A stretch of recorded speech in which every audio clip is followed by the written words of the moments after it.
prosedurnya sama, ya. Nanti pada saat Anda presentasi, kita kasih waktu maksimal nanti 10 menit maksimal itu presentasinya, ya. Dan presentasi ini harapan saya Anda tidak membaca, ya. Artinya apa? Menjelaskan apa yang Anda presentasikan yang ada di paparan atau yang ada di slide, ya. Nah, selanjutnya setelah itu baru nanti kalau selesai baru nanti akan dilakukan tanya jawab, ya. Tanya jawab nanti pokoknya waktu akumulasinya ya sekitar 1 jam lah, ya. Dari Anda presentasi 10 menit berarti ada nanti 50 menit ya misalnya begitu. Tapi kira-kira begitu maksimal saya buat begitu. Terus nanti batasan kalau sudah selesai nanti tolong dari pertanyaan atau pernyataan dari penguji ini dicatat, ya. Dan nanti kalau itu memang saran, ya tanyakan nanti itu saran atau itu berupa revisi. Nah, kalau revisi batas revisinya itu 1 bulan, ya. Nanti kalau Anda belum selesai, itu nanti Anda harus mengajukan ke Prodi untuk perpanjangan waktu dan itu hanya terbatas 2 kali perpanjangan. Jika Anda lalai sampai 3 kali, ya maka Anda akan digugurkan. Jadi maksimal 2 kali untuk perpanjangannya. Digugurkan dalam arti Anda nanti harus mengulang lagi ujian skripsi lagi. Ya, dianggap yang kemarin, yang sekarang ini dianggap tidak lulus meskipun lulus. Dan nantinya setelah ujian ini pun kita tidak menyatakan lulus atau tidak lulus nanti pada saat dilakukan yudisium. Nah, yudisium ini nanti ada persyaratan-persyaratan yang harus Anda penuhi. Gitu ya. Bisa diterima Mbak Agnes? Bisa diterima? Bisa. Ya, gitu. Yang keras sedikit nanti kita nggak dengar ya. Oke, sebelum Anda presentasi, silakan berdoa dulu, baru nanti langsung presentasi ya.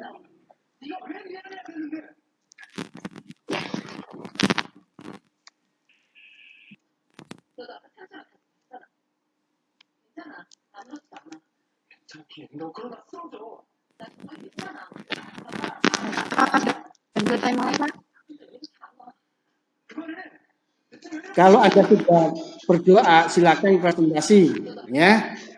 Silakan presentasi. Budia. Ya, silakan ayo. Minta Langsung tolong saja. Ya, mic-nya. Setelah ini kita matiin mic-nya. Nggak tahu ini kok nggak ada suaranya.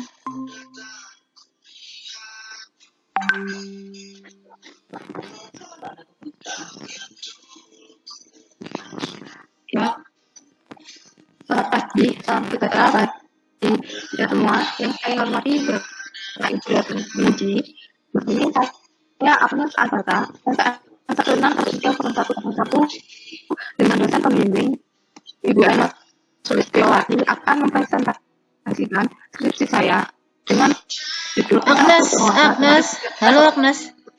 Agnes, halo, ya. Agnes. Ya, Bu. Coba kalau nggak pakai Ya, Bu. itu bisa nggak? Suaramu putus-putus ya. Kalau nggak usah pakai apa tuh? Enggak. Coba kamu coba pakai headset. Bisa nggak? Apa sih putih-putih itu? Headset. Headset. Nggak usah pakai Suaranya headset. putus-putus. Oh, Headsetnya dijabut. ya sudah, Bu. Ya sudah, saya sudah menjadi. Speakernya dia.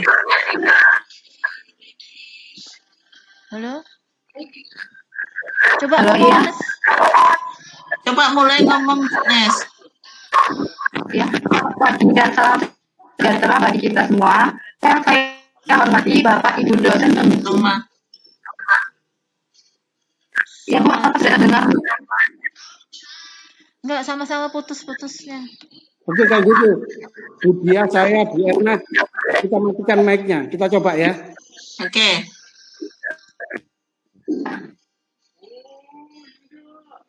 Ya, selamat pagi dan salam sejahtera bagi kita semua. Yang saya hormati Bapak Ibu dosen pembimbing. Di sini saya Andata STM 161301 akan mempresentasikan pengaruh struktur modal terhadap kinerja keuangan perusahaan dengan agensi kos sebagai variabel interview. Di sini dari pembimbing saya adalah Ibu Anna Suciawati. Bersatu pendahuluan, latar belakang masalah dalam penelitian ini adalah karena pada era ekonomi seperti saat ini, perusahaan harus berinovasi untuk meningkatkan laba dan mencapai target perusahaan agar menarik investor dalam melakukan investasi yang di dalam perusahaan. Pertimbangan investor dalam menginvestasikan dananya adalah dengan melihat laporan keuangan dengan melakukan berbagai analisis keuangan. Di dalam analisis ini terdapat struktur modal, di mana struktur modal ini merupakan proporsi penggunaan utang untuk membiayai investasinya. Sehingga dengan mengetahui ini, investor dapat mengetahui keseimbangan antara risiko dan bisa membayar investasinya.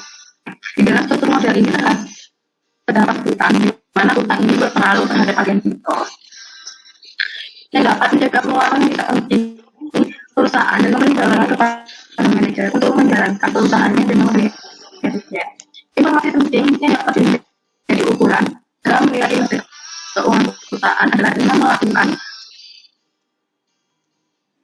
penilaian kinerja keuangan dengan alat-alat keuangan yang nantinya akan menentukan atau nantinya itu bisa berfungsi untuk kepentingan investor untuk menilai mana yang lebih menguntungkan. Dalam penelitian ini menggunakan perusahaan sukses instrumen yang terdaftar di Bursa Efek Indonesia. Peningkatan infrastruktur yang dilakukan pemerintah maupun baik pihak pribadi itu bisa meningkatkan persaingan antar perusahaan, sehingga dengan meningkatnya persaingan ini setiap perusahaan harus bisa mempertahankan kinerja keuangannya.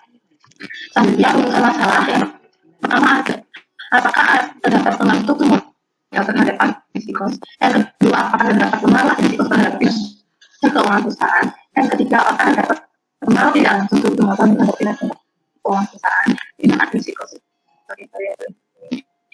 Selanjutnya ada penelitian yang pertama untuk menganalisis pengaruh struktur modal terhadap agensi kos, yang kedua untuk menganalisis pengaruh agensi kos terhadap kinerja keuangan perusahaan, yang ketiga untuk menganalisis pengaruh tidak langsung struktur modal terhadap kinerja keuangan perusahaan melalui agensi sebagai variabel ini. Selanjutnya ada kedua tinjauan pustaka. Penelitian terbarunya ada 4. Yang pertama ada M. Sultan Abid tahun 2016. Yang kedua ada Kayla Amalia Fasluddin tahun 2011. Yang ketiga ada Lili Orhonia tahun 2018. Dan yang keempat ada Zaki Martin tahun 2017. Ada teori. Yang pertama ada teori signal, di mana teori signal ini merupakan dorongan untuk menyampaikan suatu informasi yang dapat ditangkap oleh pihak berkepentingan, di mana perusahaan menyampaikan informasinya berupa laporan keuangan yang dapat dimakan oleh pengambilan keputusan. Selanjutnya struktur modal bagian dan struktur keuangan. Jadi struktur modal ini merupakan bagian dari struktur keuangan yang merupakan perbandingan antara utang dengan modal sendiri. Dan selanjutnya adalah agensi kos, di mana agensi kos ini merupakan biaya yang dikeluarkan oleh perusahaan untuk mengelola tindakan manajemen agar bertindak sesuai dengan standar yang dilakukan. Kemudian ada kinerja keuangan perusahaan yang bertujuan untuk mengukur sejauh mana peningkatan yang dilakukan oleh perusahaan ini dapat memenuhi kepentingan investor dan itu maupun pemerintah. Selanjutnya ada kelompok di sini ada variabel independen yaitu struktur modal, dan ada variabel dependen yaitu kinerja keuangan perusahaan. Ada variabel independen itu agensi kos. Hipotesis ada 3, ada 1, ada 2, dan ada 3. Metodologi penelitian, definisi operasional variabel dan teknik menentukan variabel. Dalam penelitian ini struktur modal diukur melalui daya dan rumus total utang dibagi dengan total ekuitas agensi kos dengan rumus diskresi ekstern dibagi dengan sales, dan kinerja keuangan perusahaan diukur dengan ROI dengan rumus earning after interest and tax sudah atau dibagi dengan equity. Ini penentuan sampel.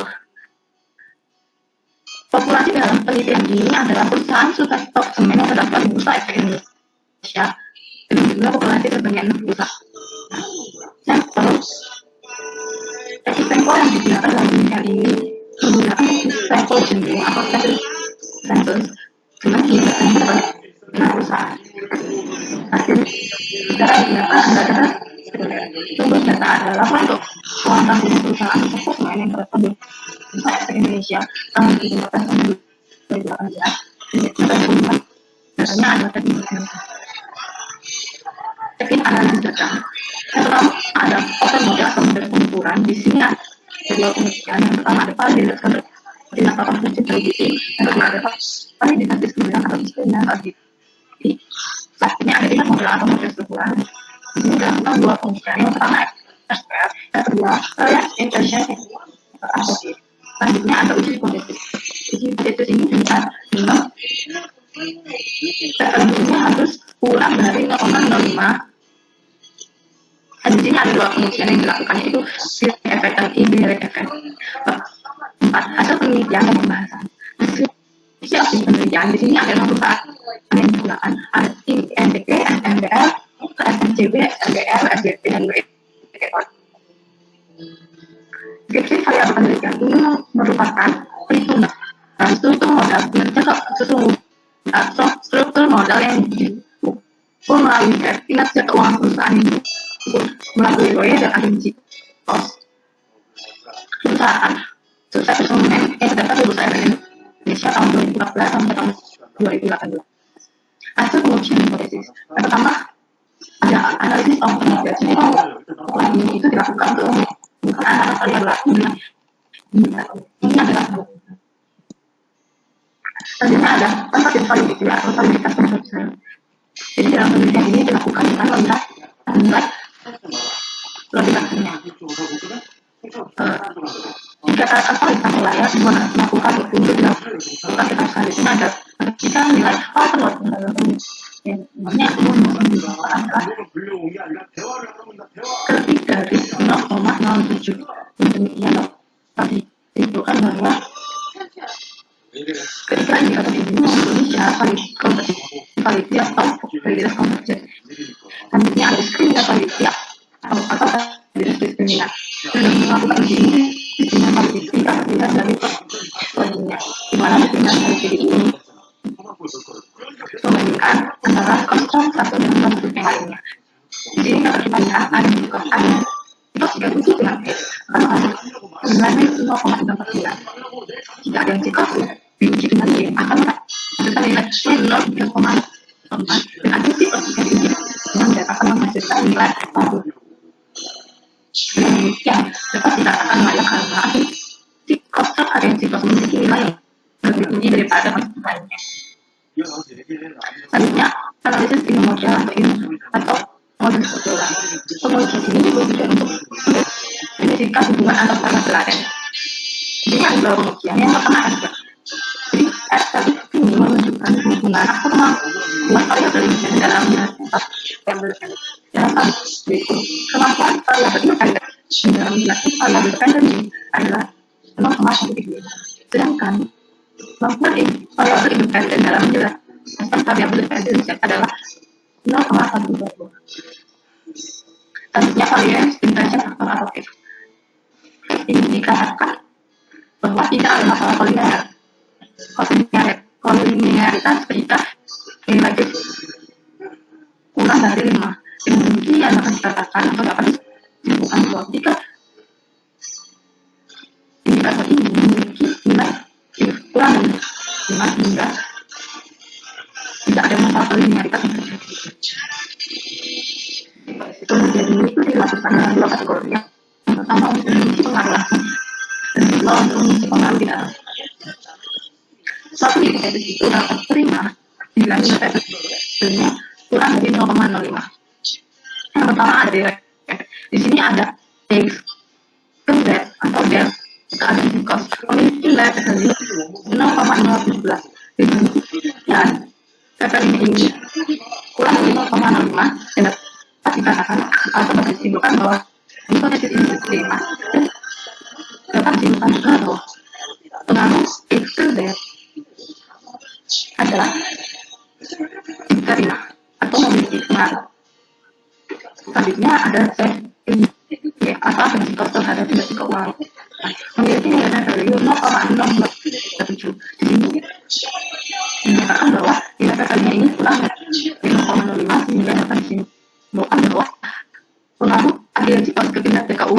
keuangan dapat diterima atau dapat dikatakan bahwa dua ini diterima. Selanjutnya, XPD melalui adresi kos memiliki nilai value 0,112. Nilai ini lebih dari 0,65 sehingga dapat dikatakan bahwa hipotesis ketiga ini adalah ditolak karena nilai value-nya lebih dari 0,05. Pembahasan hasil pengujian. Yang pertama ada pengaruh pemodal terhadap agensi kos. Hasil pengujian ini pada hipotesis pertama adalah diterima karena nilai value-nya lebih kurang dari 0,05 dan terdapat hubungan negatif dalam penelitian ini. Karena terdapat hubungan antara hutang dalam sisi modal sehingga dapat mencegah pengeluaran yang tidak penting dan suatu perusahaan di mana harga hutang paling kecil agensi kos. Selain itu dengan adanya hutang itu maka penghasilan akan dalam perusahaannya dengan mudah sekian karena ada kekhawatiran hasil akan ada pengaruh agensi kos terhadap kinerja keuangan perusahaan. Pada penelitian ini itu hipotesis kedua adalah diterima karena nilai value-nya adalah kurang dari 0,05 dan dalam penelitian ini pengaruh agensi kos terhadap kinerja keuangan adalah pengaruh negatif. Beban dan perusahaan itu dapat mempengaruhi perusahaan. Jadi penyebab perusahaan dapat menurun adalah ketika pengeluarannya yang berkurang karena pendanaan dengan hutang. Yang terakhir adalah pengaruh tidak langsung sejumlah terhadap kinerja keuangan perusahaan. Dengan agensi kos terhadap pada kinerja ini. Jadi berdasarkan penelitian ini, bahwa ujian hipotesis ketika adalah ditolak. Dalam penelitian ini tidak ada perkembangan tidak untuk sejumlah terhadap keuangan perusahaan dengan agensi kos seperti pada independen. Dan kalau dikatakan bahwa masih kehidupan, maka bukan agensi itu tidak meningkatkan kinerja keuangan. Bagaimana simpulan berdasarkan hasil analisis dan pengujian yang telah dilakukan, maka dapat ditarik kesimpulan. Yang pertama, modal yang dipastikan oleh dia berpengaruh dan signifikan terhadap agensi kos. Artinya, jika struktur modal yang dipastikan oleh dia mengalami peningkatan, maka agensi kos semakin turun. Yang kedua, agensi kos berpengaruh negatif signifikan terhadap kinerja keuangan perusahaan yang dipastikan oleh dia. Artinya, jika agensi kos semakin baik, maka kinerja keuangan akan semakin baik. Yang ketiga adalah struktur modal tidak memiliki pengaruh yang langsung terhadap kinerja keuangan perusahaan melalui agensi kos sebagai variabel integrasi. Adalah bagi keputusan terhadap pengeluaran yang akan digunakan untuk yaitu misalkan investasinya perusahaan manufaktur, perusahaan perbankan dan lain sebagainya. Kedua, penelitian selanjutnya diharapkan pengembangan ukuran lainnya bagi indikator keuangan. Yang ketiga, bagi penelitian selanjutnya diharapkan dapat menambah variabel independen lain untuk mengetahui pengaruh terhadap kinerja keuangan perusahaan.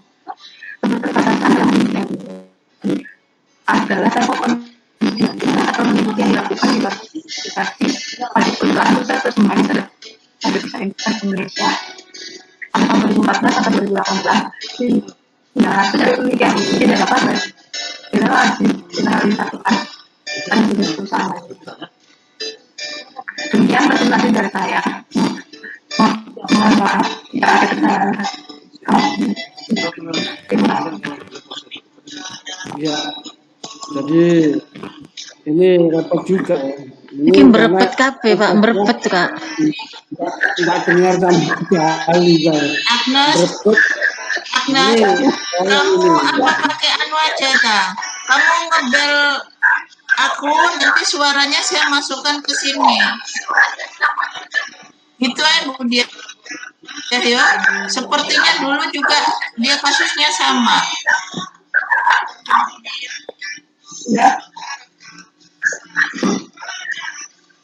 Ya gitu aja ya Pak ya.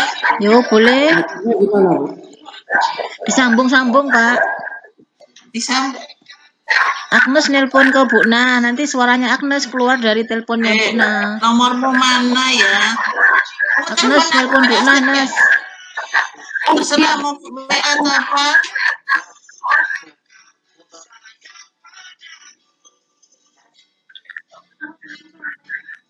Halo? Oh, itu kamu toh. Oke. Monggo, Pak. Sudah ya. Bu Dia, oh saya dulu kayak gitu, Bu Dia dengan temannya. Iya, saya dulu ya. Iya, Pak. Nah, oke, Agnes yang pertama, gitu. Di dalam penelitian ini Anda tidak menggunakan penelitian sampel tapi sensus, ya betul nggak? Penelitian sensus itu sama dengan penelitian deskriptif.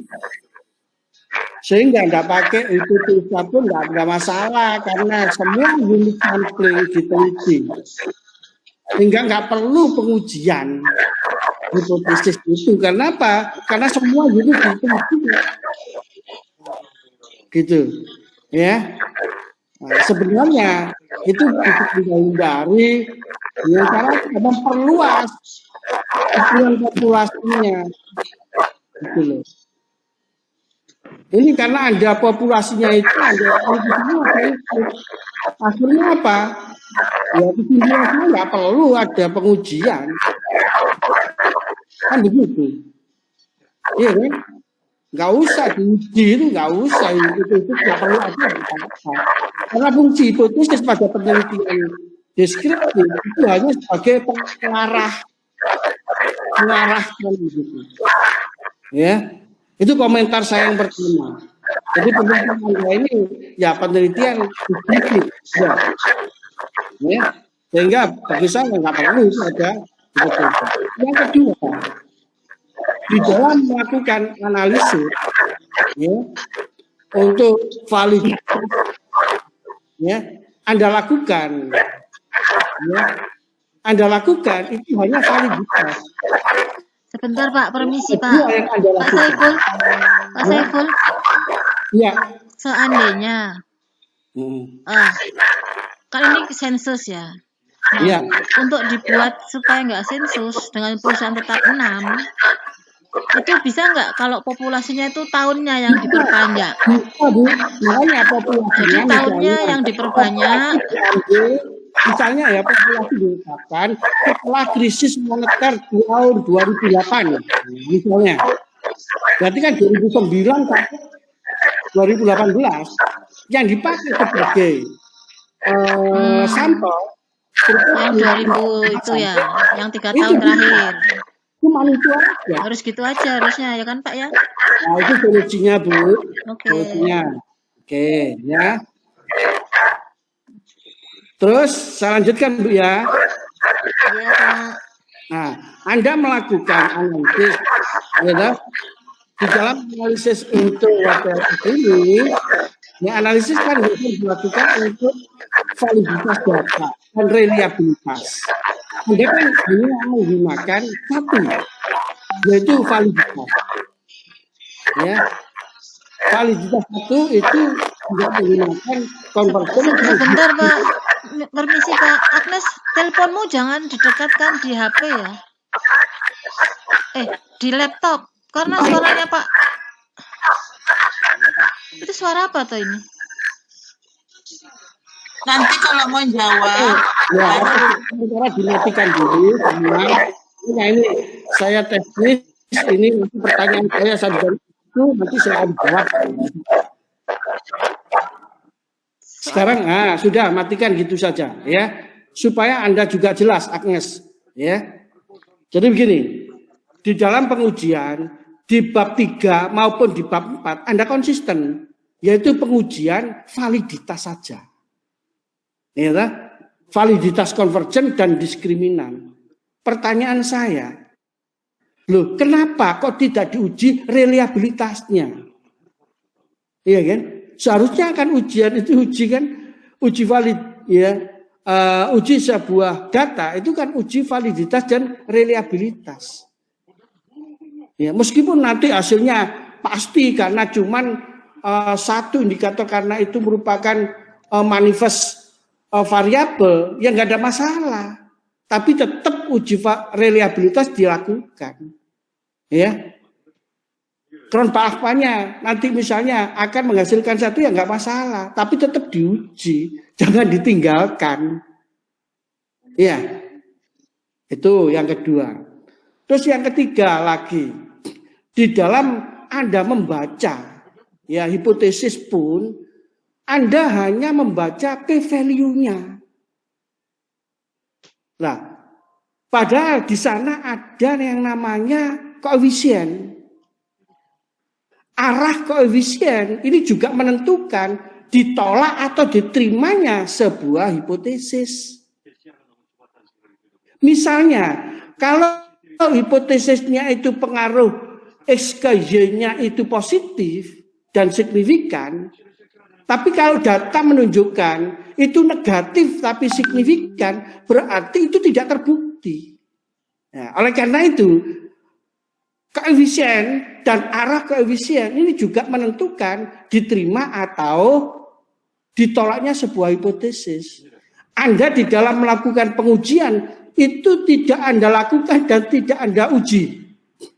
Ya, tidak Anda baca. Padahal untuk menentukan besarnya pengaruh, kecilnya pengaruh itu ya juga dilihat dari koefisiennya. Nah, ini Anda tinggalkan. Ya kan? Oleh karena itu ya ini saya rasa ini ya belum, ini suatu kesalahan yang agak fatal ini. Ya. Terus lagi di dalam kesimpulan justru Anda ini membaca hasil analisis. Gitu. Ya, membaca membaca hasil analisis bukan menyimpulkan. Lihat, resapi di yang Anda paparkan. Kesimpulan saya itu. Oleh karena itu kalau kesimpulan ya sudah terbukti tidak ya begitu saja, jangan diambil lagi dari bab pembahasan, itu namanya pembahas lagi. Ya. Nah, karena apa? Karena Anda kan menguji variabel interpening. Kalau satunya sudah tidak terbukti, ya, misalnya X ke Z, Z ke Y, kalau Z ke Y-nya sudah tidak terbukti, maka Z ini adalah bukan variabel intervening. Kesimpulannya begitu, karena persyaratannya kedua-duanya harus signifikan. Nah, oleh karena itu saya katakan, kenapa? Karena Anda tidak melihat tidak melihat koefisiennya, ya jadi tidak bisa menentukan itu, gitu loh. Di lain pihak, untuk goodness of fit-nya, kecocokan modelnya, kan dilihat dari rata-rata pet koefisiennya. Anda tidak menunjukkan hanya dasar saja, nanti hanya melihat R-square-nya saja, apakah bisa itu? Padahal 3 persyaratan utama di dalam menentukan bahwa modelnya itu wajar atau tidak, biasanya minimal dilihat dari 3 indikator itu. Koefisiennya average, pet koefisiennya average-nya, ya, varian inflation faktornya atau kumulatifnya, dan seterusnya. Itu caranya. Nah ini ini kurang, Anda baca. Ya, makanya saya minta kenapa Anda tidak lakukan itu. Pertanyaan saya dari beberapa statement itu, pertanyaan saya terakhir itu, kenapa Anda tidak lakukan itu? Ya silakan dijawab.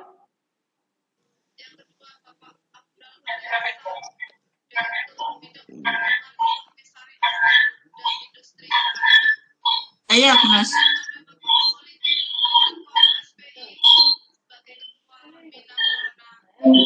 Iya. Ya.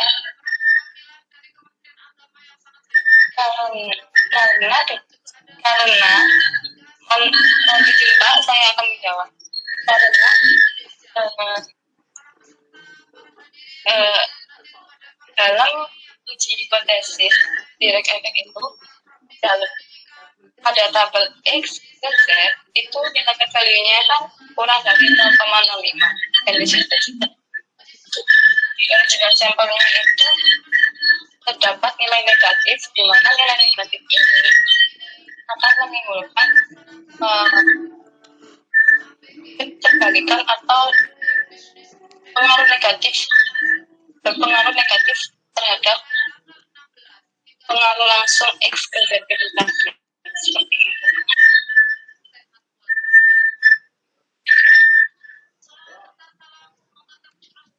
Oke, itu terbukti. Kalau hipotesis itu positif, terus hasilnya negatif, itu dikatakan terbukti atau enggak? Kesimpulan pengujian hipotesisnya. Itu berpengaruh, ada pengaruh X ke Z, tetapi dia memiliki atau mempunyai pengaruh negatif. Jadi struktur modal dalam mempengaruhi agen sikos itu jika Z-nya meningkat, maka agen sikosnya akan menurun, Pak. Agnes, coba hipotesismu ngomong apa? Hipotesisnya bilang apa? Hipotesis pertama apa?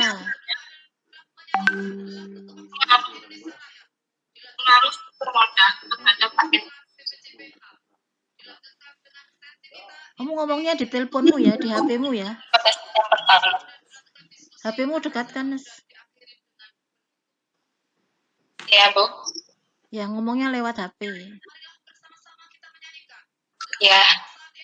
Ya. Nah, hipotesismu apa bilangnya?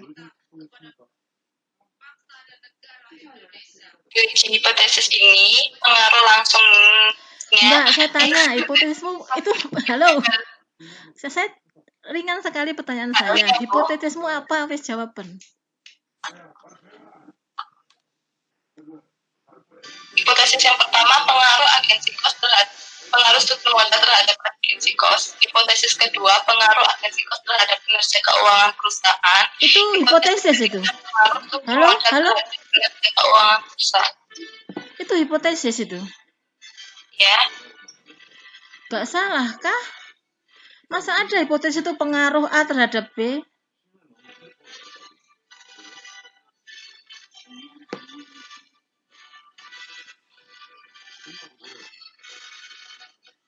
Hipotesisnya apa sebetulnya?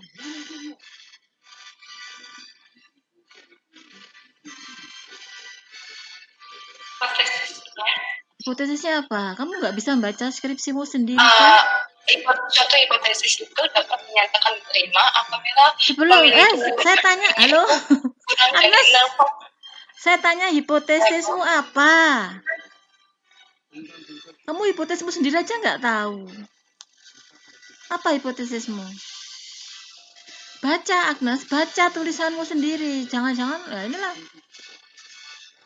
Repot, Pak, kalau hipotesis saja nggak tahu dia. Apa hipotesismu? Hipotesis saya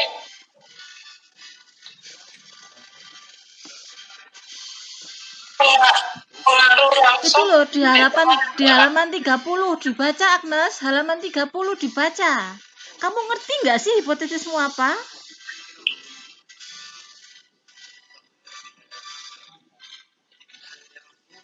Ya, hipotesis pertama itu terdapat pengaruh struktur modal terhadap apa kata-katanya? sikos. Pelan-pelan. Kedua, ya sebentar. Ke satu dulu sebentar. Ke satu. Apa hipotesisnya? Terdapat pengaruh bla bla bla bla bla. Betul? Hipotesisnya itu enggak. Hipotesis itu bukan pengaruh A terhadap B, bukan hipotesis itu.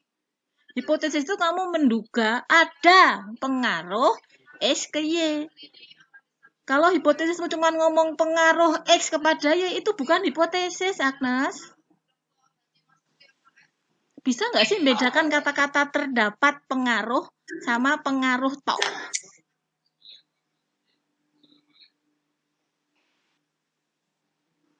Nah, sekarang di masalahmu adalah hipotesismu hanya menyatakan terdapat pengaruh X ke Y. Itu Pak Saiful. Jadi dia tidak membahas terdapat pengaruh positif atau pengaruh negatif X sama Y. Ini loh yang pengen saya ini kan. Nah, kalau hipotesisnya menyatakan, cuman menyatakan terdapat pengaruh X ke Y, sementara hasilnya ternyata ada pengaruh tetapi negatif, itu berarti hipotesismu diterima atau enggak?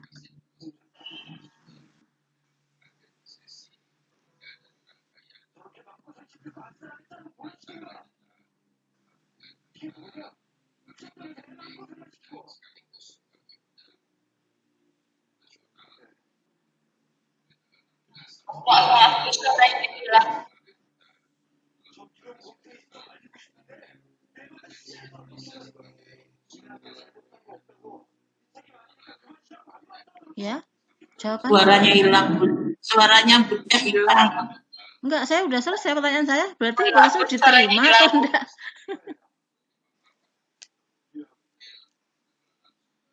Budia, Ya, diulang lagi Budia, dia enggak pas dengar. Budia ngomong dia hilang.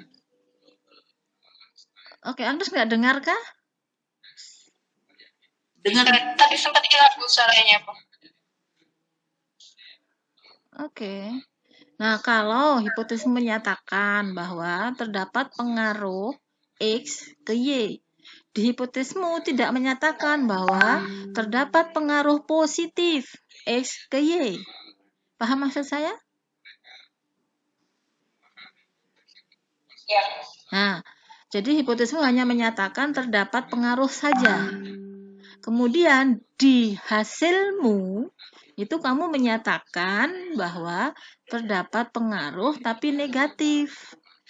Berarti hipotesismu diterima atau ditolak?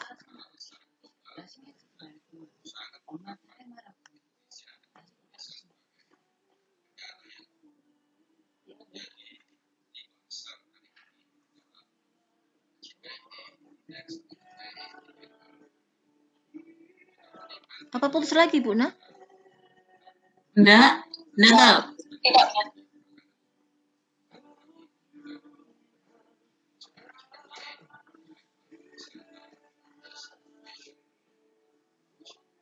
Apakah saya harus mengganti hipotesisnya Bu?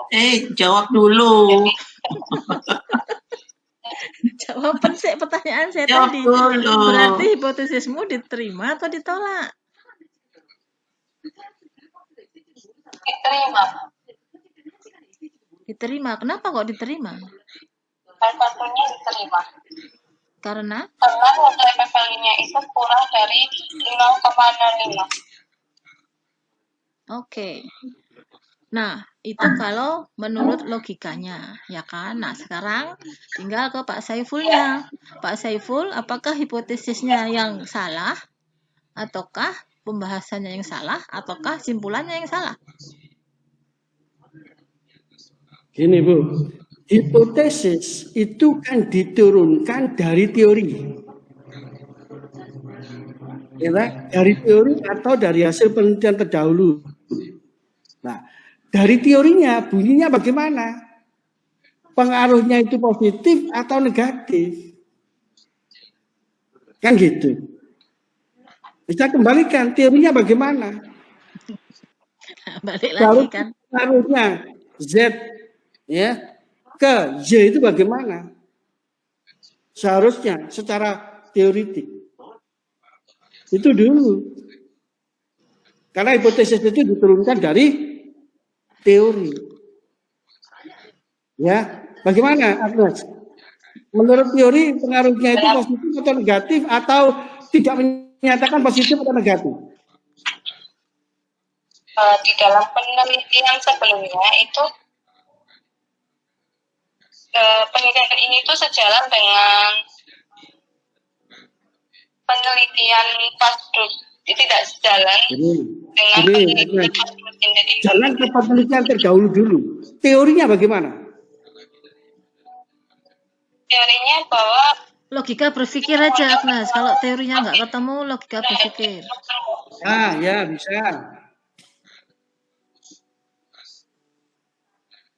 Diulang Agnes.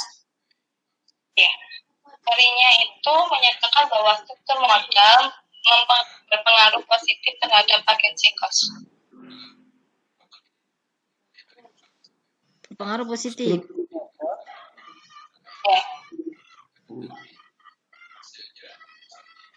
Berpengaruh positif. Ya. Iya kan? Terus agensi cost ke kinerja perusahaan, pengaruhnya apa? Secara teoretik. Berpengaruh negatif. Teorinya? Berpengaruh negatif. Itu teorinya? Enggak, yang saya tanyakan itu teorinya atau hasilnya? Hasil dan ini sejalan juga dengan penelitian terdahulu, Pak. Teorinya dulu ini masih masuk hipotesis, Agnes. Jangan dibaca bab 4. Baca bab 2 dulu. Baca bab 2 ketika kamu mengembangkan hipotesis. Itu piye? Nah, ini harus diperjelas ini. Ya. Ya, Bu. Ya.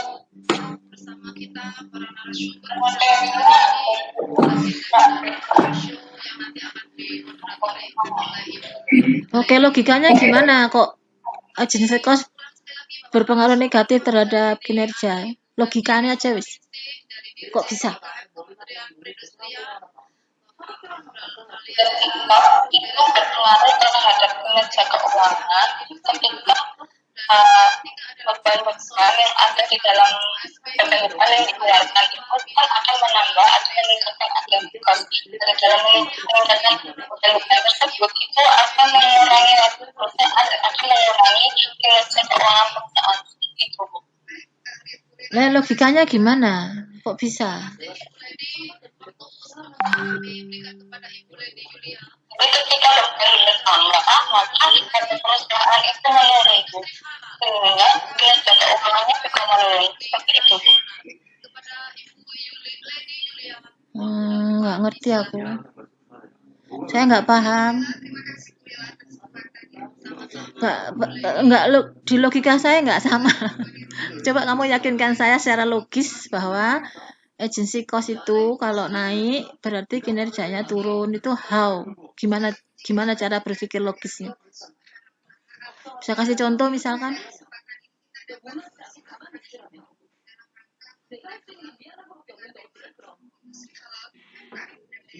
Biasanya agensi cost itu kan juga berpengaruh terhadap hutang dan stok modal. Jadi ketika hutang itu meningkat, maka hutang bunga yang dibayarkan oleh perusahaan itu juga meningkat. Dari bunga yang meningkat ini itu tadi Bu, itu agensi juga ikut meningkat. Dengan banyaknya beban yang ditimbulkan dari agensi cost itu dapat mempengaruhi pada perusahaan, di mana pada perusahaan itu nantinya akan mengalami penurunan atau berpengaruh terhadap kinerja keuangan perusahaan. Kira balik bulat. Kamu nggak menjelaskan logikanya. Mungkin kasih contoh kali ya. Coba kasih contoh. Agency cost kayak apa sehingga kinerja jadi turun. Makanya gini, Agnes ya, saya katakan, saya statement lagi. Pentingnya untuk menentukan hipotesis yang benar yang diturunkan dari teori atau hasil penelitian terdahulu itu nanti akan menentukan hipotesis itu diterima atau ditolak. Nah kalau tidak ada, berarti kan ini diterima atau ditolak ya. Akhirnya kan begitu. Padahal kalau saya baca di teorimu itu, meskipun nggak jelas teorinya itu ya, itu dari hasil penelitian terdahulu, itu menunjukkan negatif. Dengan membiarkannya cost, ya, agency cost yang terus keluar, ini akan menurunkan kinerja perusahaan. Nah kan begitu. Ya, oleh karena itu seharusnya hipotesisnya harus dibangun ya, pengaruh negatif terhadap kinerja perusahaan. Kalau jadi negatif makin tinggi, maka kinerjanya makin turun kan gitu. Ini loh maksud saya itu begitu supaya jelas, gitu loh. Sudah itu kita abaikan ya nanti berkecimpung gitu saja. Sudah jelas ya? Sudah jelas Agnes. Berarti ini hipotesisnya ditambah jadi terdapat pengaruh negatif. Itu akan lebih baik kalau kalian Dari teori yang ada gunakan begitu. Ya. Makanya sudah itu abaikan, nanti silakan ya. Nanti selesai nanti. Gitu loh. Nah, kenapa Anda tidak melakukan pengujian? Satu, reliabilitas, terus goodness of it-nya tidak Anda lakukan. Itu gimana?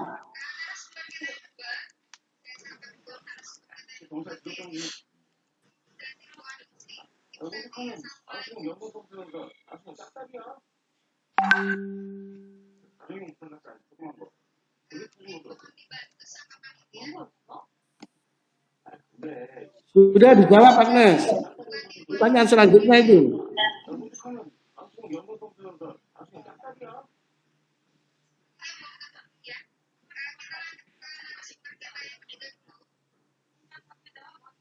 Ngerti nggak pertanyaannya?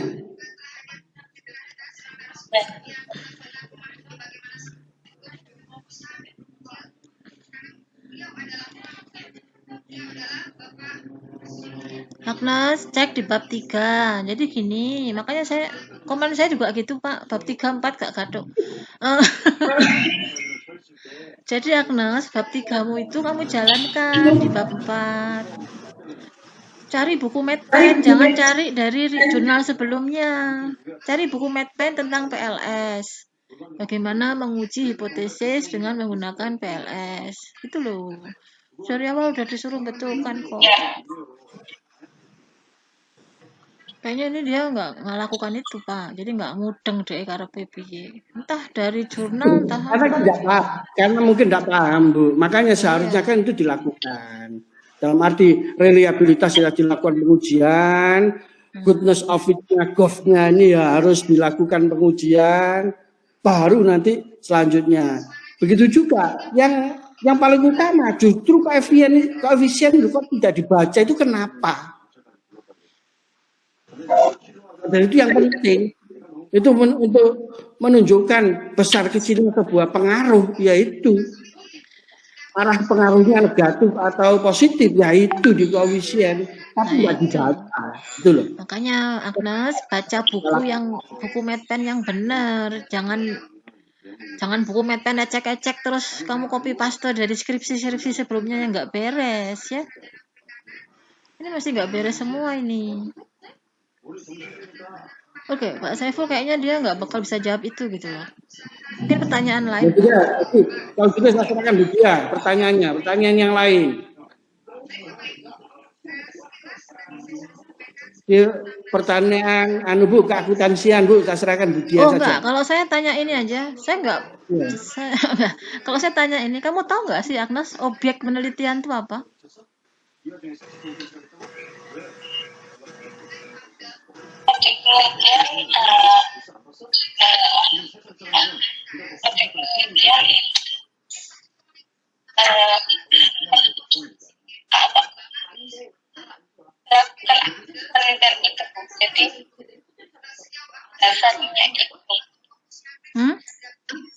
Tuh kan, objek penelitian aja nggak tahu Pak, makanya dia bingung sendiri.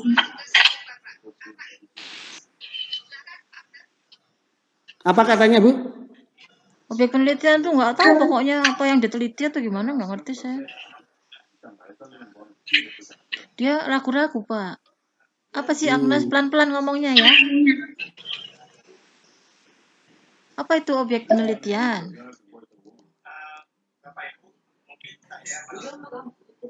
Suaranya nggak keluar Agnes. Wah, suaranya nggak keluar. Halo Ibu. Jadi objek penelitian dalam ini itu adalah laporan keuangan perusahaan atau alat kita untuk melakukan penelitian itu tadi. Laporan keuangan perusahaan. Tetapi kenapa di bab 4-mu itu kamu objek penelitianmu kamu membahas sejarah perusahaan? Why?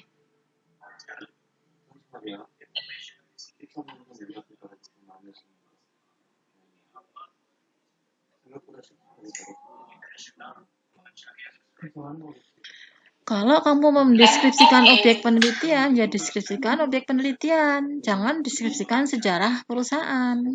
Oke?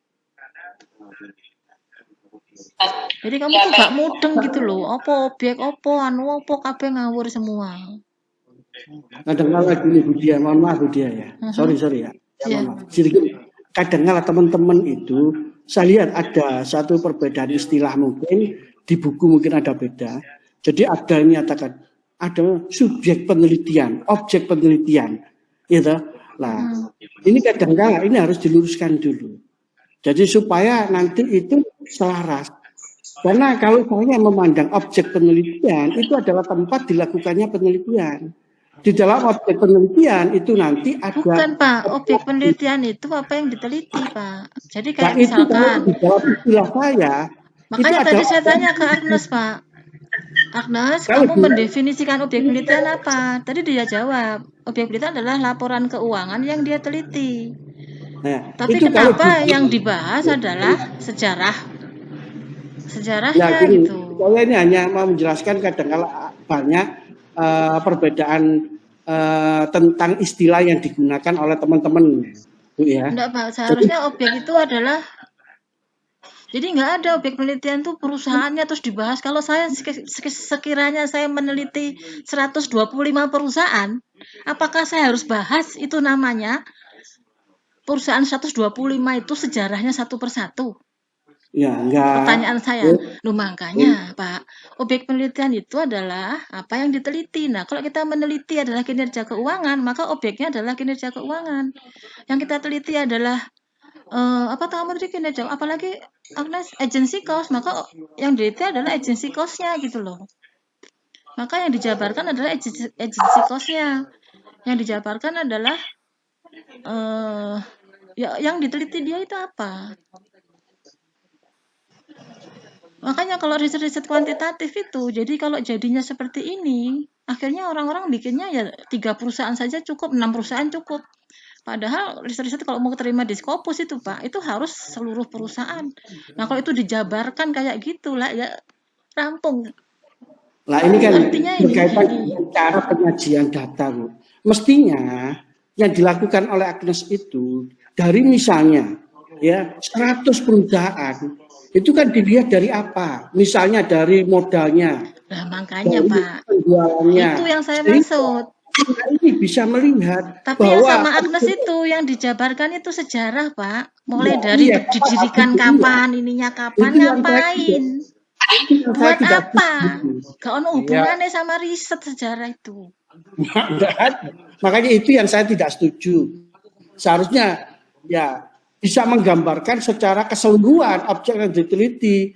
Apakah perusahaan itu termasuk besar kecil, dilihat dari mananya, gitu, bagaimana perkembangannya. Nah itu dilakukan misalnya Nggak digunakan usah Pak, sepanjang itu tidak dijadikan bagian dari yang diriset, nggak perlu.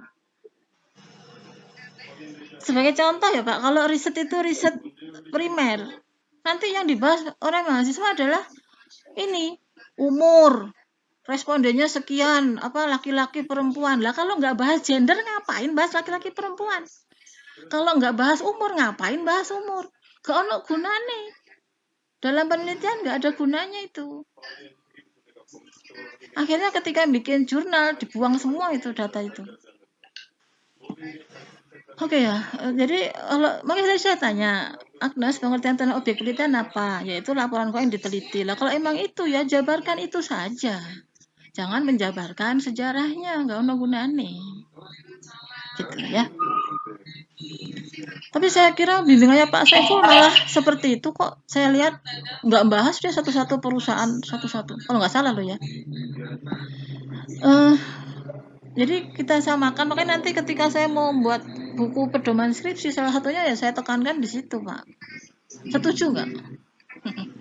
Begini Bu, jadi saya setuju saja. Jadi harus dipilah. Ya, ini objek yang diteliti itu adalah variabel. Itu adalah deskripsi hasil penelitian. Iya. Kalau di yang dulu deskripsi hasil penelitian.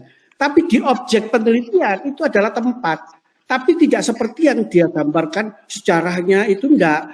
Tapi objeknya itu perusahaannya itu bisa besar atau kecil-kecil. Nah itu dituangkan dalam bentuk sehingga pembaca ini bisa memahami secara keseluruhan apa yang dia gambarkan pada objek yang diteliti gitu. Itu tanpa nggak bisa, Pak. Kita harus punya acuan yang pasti. Nggak bisa kita besar kecil gitu. Kita jangan pikir yang lama. Jadi sekarang logika saja lah.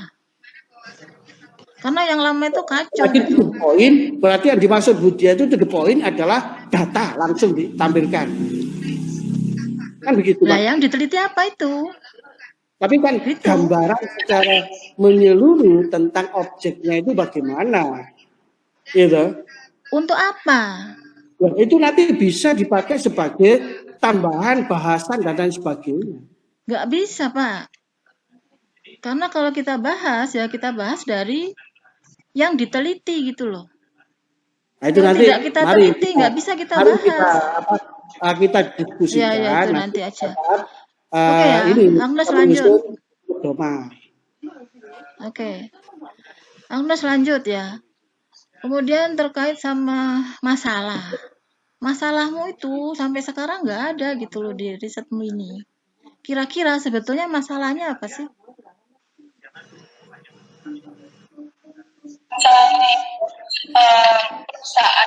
Masalahnya itu berkaitan dengan kinerja keuangan perusahaan itu. Jadi perusahaan harus meningkatkan kinerja keuangan itu. Di halaman berapa itu? Karena adanya persaingan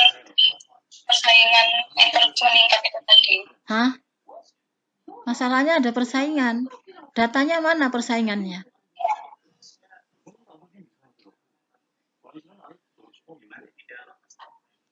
Jadi masalah itu berupa data ya Agnes. Apalagi ini riset kuantitatif. Masalah itu ada datanya. Jangan kamu bilang masalahnya adalah persaingan. Semua perusahaan bersaing semua ini. Yang kamu teliti sebetulnya masalah apa? Kalau masalahnya kinerja keuangan, ya kamu tunjukkan ada masalah di kinerja keuangan dari perusahaan yang sedang kau teliti. Berarti di bab 1 harus ada data mengenai kinerja keuangan yang bermasalah. Jadi harus kelihatan gitu loh masalahnya. Jangan ngarang. Masalahnya adalah perusahaan mengalami kinerja keuangan yang buruk. Endi buruknya? Jarimu lah. Jariku yang baca, Kak Keto. Ya, itu kan kata penulis lah. Yang baca kan harus tahu buruknya di mana. Kan harus kelihatan. Oke, bisa nggak kamu tunjukkan masalah di kinerja keuangannya apa?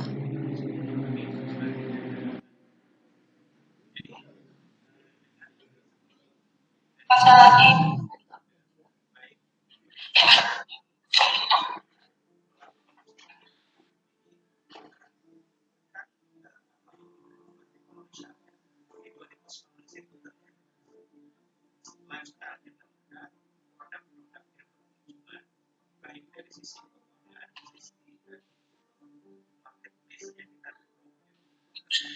Kinerja keuangannya bagaimana yang kamu teliti, Agnes?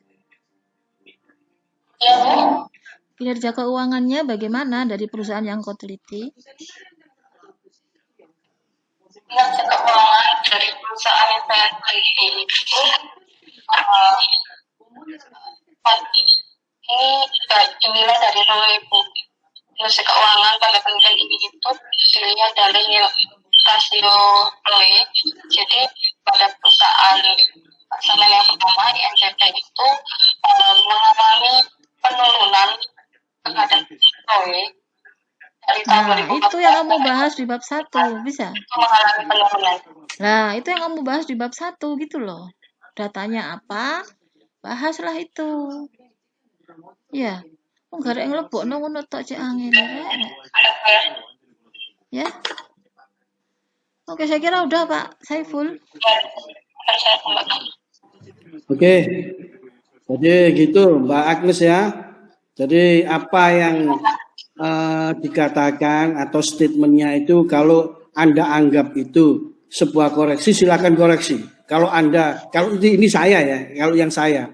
Kalau Anda itu itu anggap sebuah koreksi, silakan koreksi. Kalau itu saran, tidak ada koreksi, monggo saja buat saya. Ya, gitu. Kalau saya, kalau Bu Dia mungkin beda lagi, mungkin apa yang disarankan, ya itu sama dengan yang dikoreksi, gitu ya. Sudah Jadi- ada Pak, saya di classroom-nya sudah saya tulis kok Pak. Oh siap. Iya. Ya. Anda sudah Oke, lihat kan? makasih, Bu Dia. Ya, baik, Pak. Baik. Oke, jadi begitu Mbak Agnes ya. Jadi nanti silakan tinggalkan nanti masalah nilai ya nanti dilihat di yudisium. Yang penting apa yang disarankan atau yang dikoreksi silakan dikoreksi dengan segera. Waktu sudah saya informasikan ke Anda. Ya. Gitu. Jadi silakan ditinggal nanti panggil temannya ya. Yang terakhir Silakan Mbak, dan panggil bimbingannya temannya. Pak Saiful ya. Nuri. Ya. Terima kasih, Bapak Ibu. Assalamualaikum. Waalaikumsalam. Waalaikumsalam.